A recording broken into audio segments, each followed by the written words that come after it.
हम हिसाबी तसाउद जो सबक हम पढ़ रहे हैं उसके और चंद मिसालें हल करेंगे।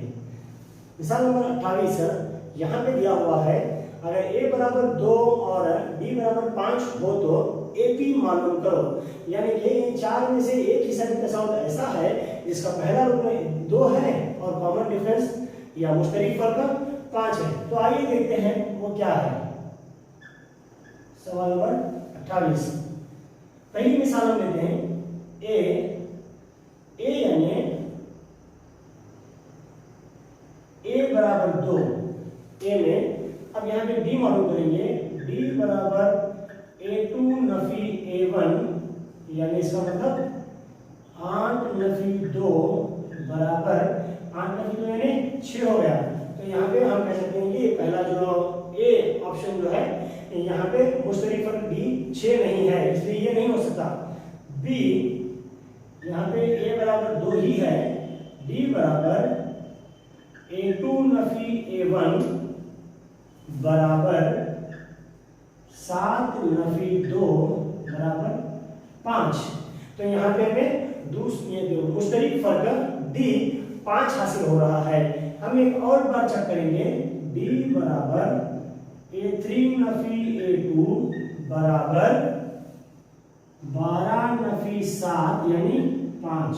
हाँ, तो हमें मालूम हो गया अभी इस हिसाबी तसाउद में पहला रुकन a है और मुश्तरक फर्क b है, तो ये इसका सही ऑप्शन है। अब देखो सवाल नंबर 29, यहाँ पे एक हिसाबी तसाउद है 7, 13, 19 डैश डैश 151 में अरकान की तादाद मालूम करो। इस हिसाबी तसाउद में हमें अरकान की तादाद मालूम करना है। तो आइए देखते हैं कि हम अरकान की तादाद किस तरह से मालूम करते हैं। इस हिसाबी तसाउद का पहला रुकन 7 है और मुश्तरक फर्क देखेंगे हम, d बराबर a2 नफी a1 यानी 13 नफी 7 मतलब 6। d की कीमत हासिल हो गई 6 और n की कीमत मालूम करनी है। अरकान की तादाद मालूम कीजिए। आखिरी रुकन दिया हुआ है, आखिरी रुकन यानी an 151। ज़ायदा इसके लिए an बराबर a जमा n नफी 1 ज़रब d। अब यहाँ पे an की कीमत 151 है, a यानी 7 है जमा n कीमत मालूम नहीं है, d यानी 6। अब देखो 151 नफी 7, ये 7 बराबर निशानी इस तरफ आ गया तो नफी 7 होता है, बराबर इसे जब देते हैं 6 n नफी 6।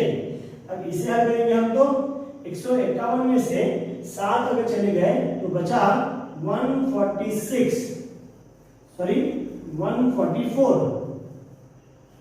बराबर 6 n नफी 6।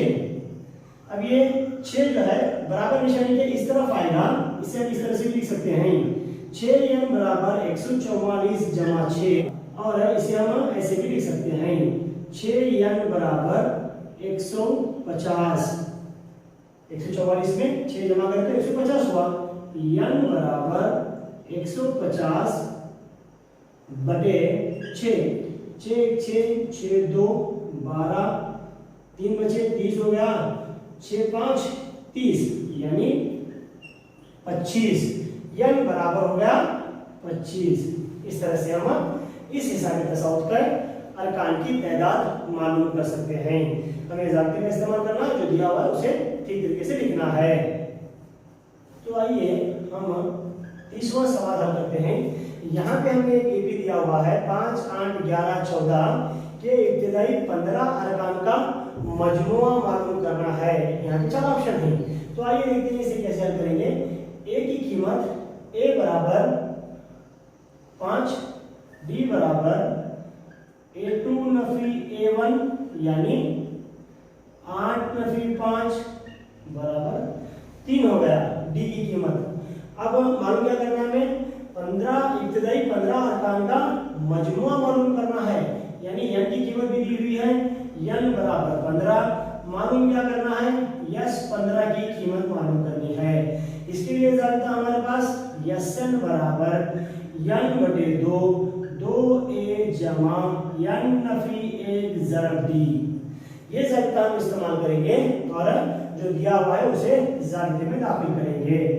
यस 15 बराबर 15 बटे 2 कौस में 2 ज़रब ए की कीमत है 5 जमा n की कीमत दी हुई है 15 नफी 1 डी की कीमत है 3। इसे इस तरह से लिखेंगे। अब देखो 15 बटे 2 इसे हम मुख्तसर नहीं करेंगे, जैसा है वैसे ही रखेंगे। ठीक है, 2 ज़रब 5 यानी 10 जमा 15 नफी 1 यानी 14 3। 15 बटे 2 कौस में 10 जमा, अब 14 को हम 3 से ज़रब करेंगे, 14 3 42 हो गया।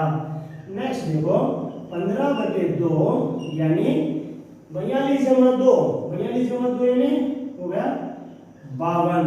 इसे हम इस तरह से लिखेंगे। अब देखो 15 बटे 2 को हम तकसीम नहीं कर सकते, तकसीम करेंगे कि तो जवाब अशरिया में आएगा। उससे बेहतर है कि आप 2 से 2 को 52 और 2 को तकसीम करें। 2 के 2, 2 दूनी 4, 1 बच गया, 2 6 12, यानी इसका जवाब 15 ज़रब 26। 15 ज़रब 26 यानी अगर आप इन दोनों को ज़रब करेंगे तो जवाब क्या आएगा 390 जवाब आएगा। आप ज़रब करके देख लो। तो अब हम यहाँ पे देखेंगे कि जवाब सही है या नहीं। हाँ, तो यहाँ पे एक ऑप्शन दिया हुआ है 390, तो हमारा जवाब सही हमें हासिल हुआ है। तो ये इब्तिदाई 15 अरकान का मजमूआ मालूम करने का ज़ाबिता है और ये हमारा जवाब है। इस तरह से हम उसे टिक करेंगे। ठीक है, इसी सबक से जुड़े चंद और मिसालों को हल करते हैं। कितने 2 हिंसी एदाद 3 से तकसीम होते हैं।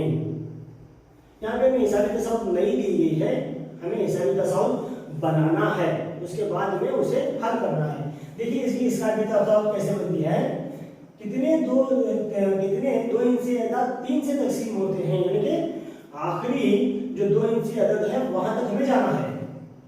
3 6 9 12 इस तरीके से हम तकसीम करते चले जाएंगे, 3 का पहाड़ा करते जाएंगे तो तभी अदाद 3 से तकसीम होते हैं। अब आखिरी नंबर कौन सा है, सबसे बड़ा जो 2 हिंसी नंबर है 3 से तकसीम होने वाला 99। इस हिसाब को हल करेंगे। यहाँ पे ए की कीमत 3 होगी, डी की कीमत 6 नफी 3 यानी ये भी 3 होगी। अब यहाँ पे देखो कितने 2 हिंसी एदाद, यानी कि हमें अरकान की तादाद मालूम नहीं है। अरकान की तादाद मालूम नहीं है यानी एन मालूम नहीं है। अब एन दिया हुआ है आखिरी रुकन 99, ज़रदा लगाओ अभी एन बराबर ए जमा एन नफी 1 ज़रब डी। हमें ये ज़ाब्ते का इस्तेमाल करते हैं। देखो ये ज़ाब्ते किस तरह से इस्तेमाल करते हैं। 99 बराबर ए यानी 3 जमा एन की कीमत पता नहीं है, डी यानी 3। 99 ये बराबर की निशानी की इस तरफ आया तो नफी 3 होता है, ये 3 एन नफी 3। इसे ज़रब देने के बाद में ये जवाब हासिल होता है हमें। अब ये क्या हुआ, देखो 96 हुआ बराबर 3 एन नफी 3, तो 3 एन बराबर 96 जमा 3। ये नफी 3 बराबर निशानी के इस तरफ आया तो जमा 3 होता है। इसे हम ऐसा भी लिख सकते हैं, पहले 3 एन को लिखो बाद में इसे इस तरह से लिख सकते हैं। 3 एन बराबर 99, एन बराबर 99 बटे 3। इसे हमें हल करेंगे तो जवाब आएगा 33। सही जवाब यहाँ पे मौजूद है, ये हुआ 33। ये सही जवाब में हासिल हो रहा है। ठीक है, अब देखो दूसरा हिसाब, सवाल नंबर 32 को हम हल कर रहे हैं। ये सामने हमारे हो गया।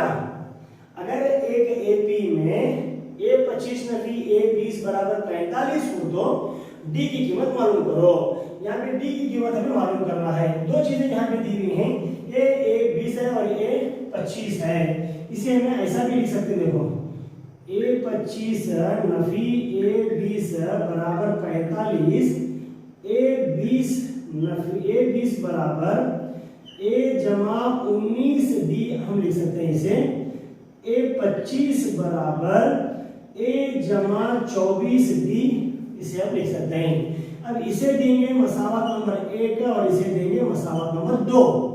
ठीक है, तो अब क्या करेंगे, देखो 2 नफी 1 करने पर, 2 नफी 1 करने पर क्या होगा, देखो मसावत 2 क्या है, ए जमा 24d और मसावत 1 है ए जमा 19d।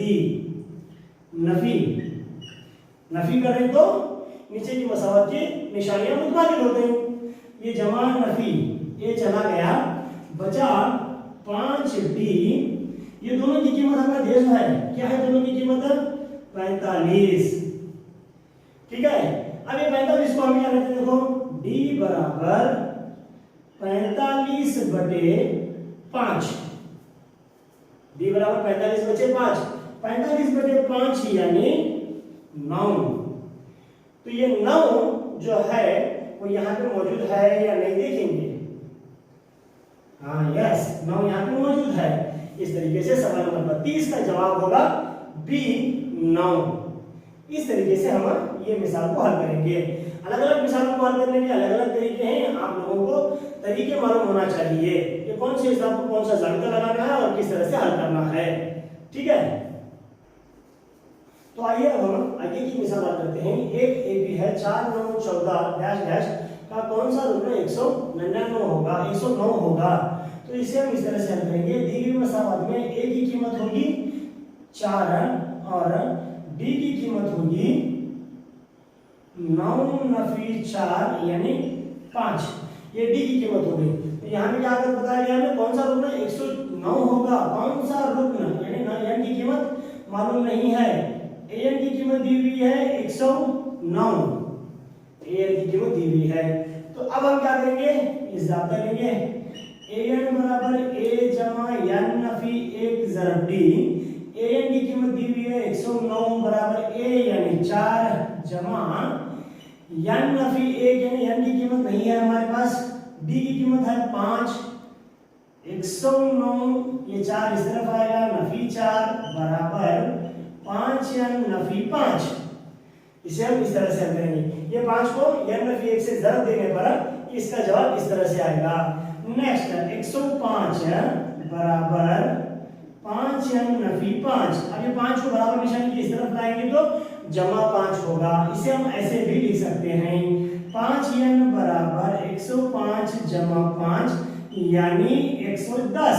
5 एन बराबर 110 हो गया। अब हम क्या करें, एन बराबर 110 बटे 5। ये 5 है, बराबर निशानी के दूसरी तरफ आया तो वो नसब नुमा में चला जाएगा। अब इसे तकसीम करेंगे, 5 1 5, 5 2 10, 1 बच गया, फिर 2 5 2 10 22। एन की कीमत क्या हो गई भाई, एन की कीमत हो गई 22। तो इस तरीके से हम ये जाबिते का इस्तेमाल करते हुए इस मिसाल को हल करेंगे। एक और मिसाल हम यहाँ पे हल करेंगे, मिसाल नंबर 34। इस मिसाल में देखो जरा अलग से है सवाल, 2 जमा 7 जमा 12 जमा 2 जमा 7 जमा 12 डैश डैश के 20 अरकान का हासिल जमा मालूम करो। इसे हम इस तरह से लिखेंगे, ए बराबर 2, डी बराबर 7 नफी 2 यानी 5, 20 अरकान यानी 20, यानी बराबर यस 20 का कीमत मालूम करनी है हमना। तो जायदा देखो यहाँ पे यस 20 क्यों लिया हम, क्योंकि अरकान का हासिल जमा मालूम करना है। जब हम अरकान का हासिल जमा मालूम करते हैं तो यस यन का जायदा इस्तेमाल करते हैं और यस 20 की कीमत हमें मालूम करना है। यस यन बराबर यन बटे 2 कौस में 2a जमा यन नफी 1 ज़रब डी। यस 20 बराबर 20 बटे 2 कौस में 2 ज़रब 2 a यानी 2 जमा यानी 20 नफी 1 ज़रब d यानी 5। इस तरह से लिखते हैं 20 बटे 2 यानी 10, 2 ज़रब 2 यानी 4 जमा 19 ज़रब 5। इसे हम इस तरह से लिखते हैं। ठीक है। अब देखो 10 का 10, 4 जमा 19 से जरब 5 यानी 19 को 5 से जरब 2, कितना आता भाई 5 9 45, 45 के 5 हासिला 4, 5 1 5, 5 में 4 मिले तो 9। इस तरीके से हम इसका जवाब हासिल करेंगे। 10 का उसमें 99, 9 जरब 10 जरब 99 यानी 990 होगा। ये इसका सही जवाब है, जो कि हमें ऑप्शन बी में देखने मिल रहा है। ये जाबिता है और इस जाबिते का इस्तेमाल हम इस तरीके से करते हैं और इन मसालों को हल कर सकते हैं। हिसाब एक ऐसा सब्जेक्ट है जिसे आप देखकर सीख नहीं सकते। जितनी भी मिसालें यहाँ पे बताई गई हैं, इन तमाम मिसालों को आपको मश्क करना होगा, लिखना होगा बार बार, तभी जाकर आप लोगों को इसके स्टेप्स समझ में आएंगे। अगर आपको हमारा चैनल अच्छा लगा हो तो इसे सब्सक्राइब कीजिए और बेल आइकॉन पर प्रेस कीजिए।